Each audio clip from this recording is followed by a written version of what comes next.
আসসালামু আলাইকুম। এটা হচ্ছে সুজুকি জিক্সার এসএফ বাইক। বাইকটার এয়ার ফিল্টারের মধ্যে ধরে আর ঢুকে দেখেন কী কাজগুলো করছে। যে এয়ার ফিল্টারের যে বক্সটা আছে না, ওটা বক্সটা সহ পুরোটাই খেয়ে ফেলছে কিন্তু, বুঝছেন। একদম একবারে বাজে একটা অবস্থা করে ফেলেছে দেখেন। এটা কিন্তু বক্সটা। আর এয়ার ফিল্টারের যে অবস্থাটা আপনাদের দেখাচ্ছি আমি, এটা কিন্তু বক্সটার ভিতরেরটা। হ্যাঁ,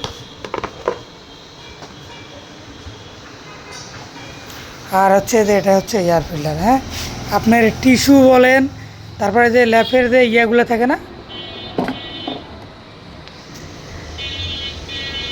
যা আছে সব ব্যাকটেরিয়া এখানে ঢুকে ফেলাইছে। ঢুকে এখানে কী অবস্থাগুলো করছে,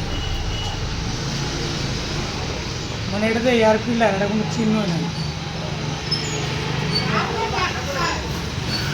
মানে কেটে সময়টার মধ্যে বাসা বার্তা ছিলেন কিন্তু আসলে এই জন্য বলি যে আপনারা প্রতি 5,000 মিনিমাম হলে 4,000 পর এয়ার ফিল্টারটা অবশ্যই চেঞ্জ করবেন।